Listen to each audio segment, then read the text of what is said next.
National highway 754K પર ખાડા પૂરાઈ અને લેવલિંગ કામગીરી. સ્થળ હાજીપુર વિસ્તાર. કચ્છ હાજીપુર વિસ્તારમાં પસાર થતા નેશનલ હાઈવે 754K પર માર્ગની બગડેલી સ્થિતિને ધ્યાનમાં રાખીને નીલકંઠ કંપની દ્વારા ખાડા પુરાવાની અને માર્ગ સમતલ કરવાની કામગીરી હાથ ધરવામાં આવી છે. પ્રાપ્ત માહિતી મુજબ માર્ગના નુકસાનગ્રસ્ત ભાગોમાં મેટલ ભરવામાં આવ્યું હતું અને ત્યારબાદ જેસીબી મશીન તેમજ ગ્રેડર દ્વારા લેવલિંગ પ્રક્રિયા પણ પૂર્ણ કરવામાં આવી. ભારે વાહન વ્યવહારને કારણે માર્ગ પર ખાડા ઊભા થયા હતા, જેના પરિણામે ટ્રક ડ્રાઈવરો અને સ્થાનિક નાગરિકો દ્વારા રજૂઆતો કરવામાં આવી હતી. આ માંગ ઉઠાવવામાં હાજીપીર ગ્રામ પંચાયતના પ્રતિનિધિઓ, ડ્રાઈવર સમુદાય અને પત્રકાર મિત્રોએ સક્રિય ભૂમિકા ભજવી હતી. સ્થાનિક પ્રતિનિધિઓ દ્વારા નીલકંઠ કંપનીના સ્ટાફનો આભાર વ્યક્ત કરવામાં આવ્યો. સ્થાનિક સ્તરે સરકાર શ્રી સમક્ષ માંગ કરવામાં આવી છે કે ઔદ્યોગિક અને ભારે પરિવહન ધરાવતા માર્ગો પર નિયમિત નિરીક્ષણ અને જાળવણી વ્યવસ્થા સુનિશ્ચિત કરવામાં આવે, જેથી અકસ્માતોની સંભાવના ઘટે અને વાહન ચાલકોને સલામત મુસાફરી મળી રહે. તદુપરાંત સત્યાસ કંપની અને અર્ચના કંપની સહિત સંબંધિત સંસ્થાઓને પણ માર્ગ જાળવણી અને સલામતી બાબતે જવાબદારી નિભાવવાની અપીલ કરવામાં આવી છે. માર્ગદર્શિકા અને કાયદાકીય જોગવાઈઓ મુજબ જરૂરી પગલાં લેવા સરકાર શ્રી સમક્ષ રજૂઆત કરવામાં માંગ ઉઠી છે. Report by Adam Notiyar.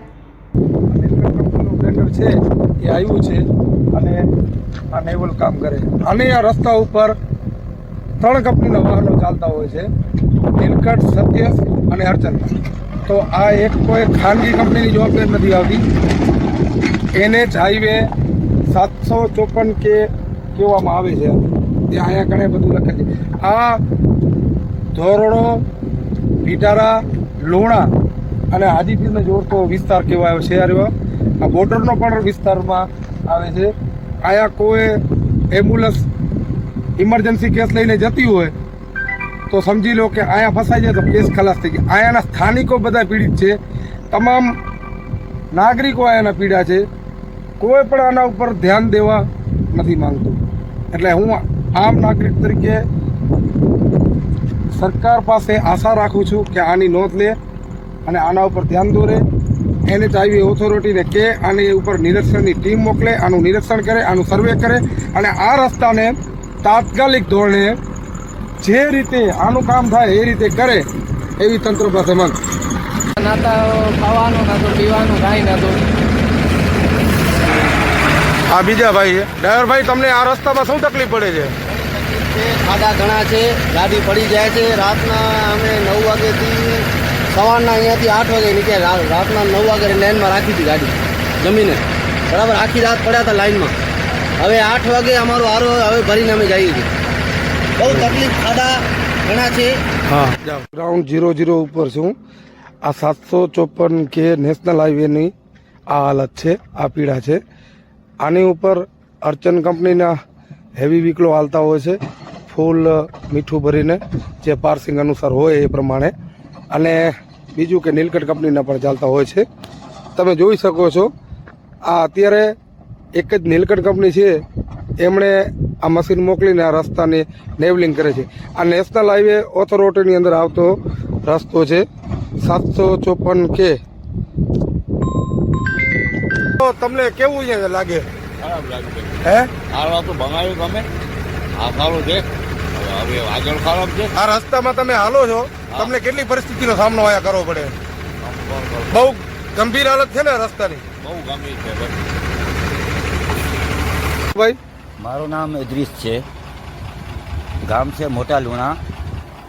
તો આ કંપનીઓ અમારા પંચાયતમાં આવે છે, મોટા લુણામાં. તો 3 કંપનીઓ અત્યારે છે ચાલુ, બરાબર ને.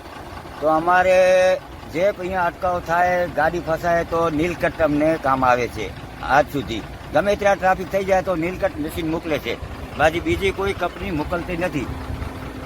અમારે જો પણ કામ આવે તો નીલકંઠ જ આવે છે. ગમે ત્યારે રાતના ટ્રાફિક થઈ જાય તો નીલકંઠવાળા અમારે મશીન હોય, ગમે કામ હોય તો એ અમારો સાંભળે છે, બાકી બીજો કોઈ કંપનીવાળો અમારો સાંભળતો નથી.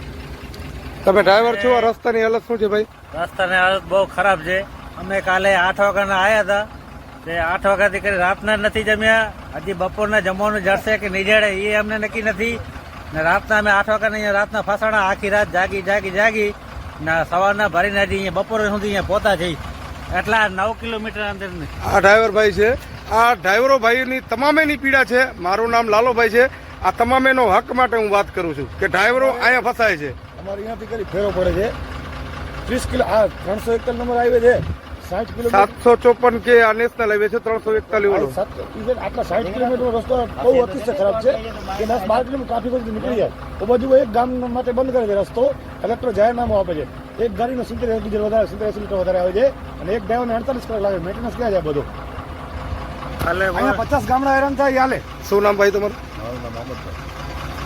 રસ્તાની પરિસ્થિતિ કેવી ભાઈ? રસ્તાની પરિસ્થિતિ જો અમે હાલીએ છીએ એવી રીતે જેથી હાલે તો ખબર પડે તો એ લોકોની આંખ ખુલે.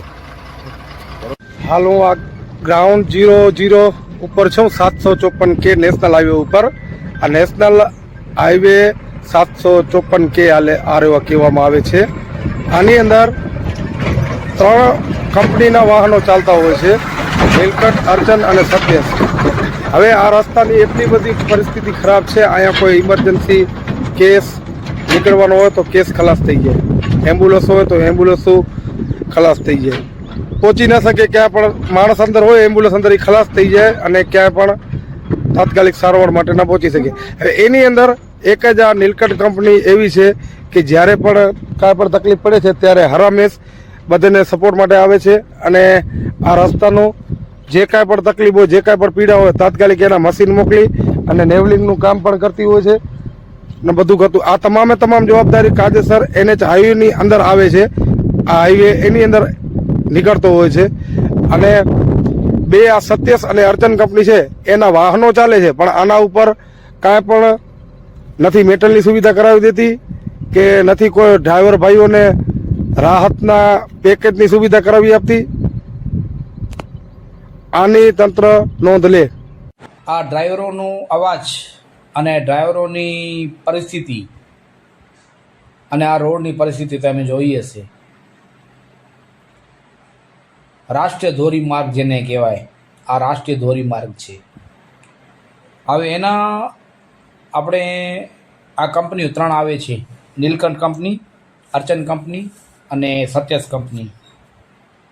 સત્યસ કંપનીના જવાબદાર વ્યક્તિ શ્યામસિંહ ચૌહાણ સાહેબ સાથે વાત થઈ 2/24 ઉપર. સાહેબે કીધું અમારું 27 કિલોમીટરની રેન્જની અંદર અમારો રસ્તો આવે છે, અમે ત્યાં સુધી એની રિપેરિંગ કરીએ છીએ, પણ ત્યાં પણ આવું જ પરિસ્થિતિ છે, કોઈ જાતનું રિપેરિંગ નથી. પછી બીજી અર્ચન કંપનીના RP સિંહ સાહેબ સાથે વાત કરી તો RP સિંહ સાહેબે કીધું અમે હવે વિચારશું આ રસ્તો બનાવવા માટે, જ્યારે માણસ મરી જશે પછી આ રસ્તો ઉપર અમે વિચારશું.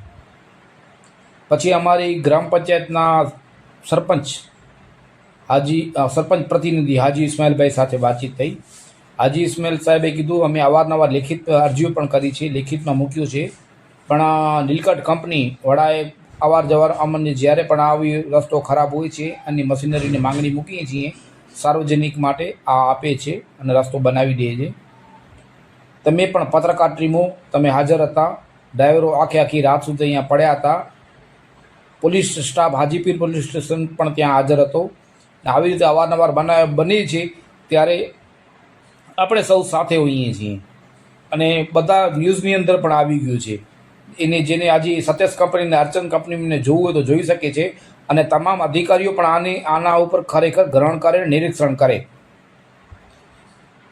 ને સરપંચ સાહેબ ટૂંક સમયની અંદર કલેક્ટર સાહેબ સાથે બેઠક કરશે અને લેખિતમાં કલેક્ટર સાહેબને જાહેર કરશે. આ સત્યસ કંપનીની ગાડીઓ અને અર્ચન કંપનીની ગાડીઓ અહીંયાથી બંધ કરવામાં આવશે. ઉપસરપંચ સાહેબ શ્રી હાજીભાઈથી પણ વાતચીત થઈ. ઉપસરપંચ સાહેબ પણ એવી રીતે વાતચીત કરી કે અહીંયા રોડ રસ્તાનું કોઈ જાતનું આ લોકો નિરીક્ષણ કરતા નથી વ્યવસ્થિત બનાવતા, ખાલી આ લોકો પોતાની ઇન્કમ ઊભી કરવા માટે બધું તંત્ર એનું હાલે છે અને ઉપરથી એ લોકોનું કોઈનું પણ જેને કહેવાય એના દ્વારા હાલે છે અને પોતાની બરજબરી પ્રમાણે હાલે છે અને નાના માણસોને કોઈને ખરેખર જોતા જ નથી, કારણ કે ઉપરથી એ લોકોનો સપોર્ટ છે, આવું કહી રહ્યા છે. અને ટૂંક સમયની અંદર હાજીપીર ગ્રામ અને ગ્રામ પંચાયત સાથે રહી અને કલેક્ટર સાહેબ સાથે રહી કરીને એનું નિરાકરણ કરશે.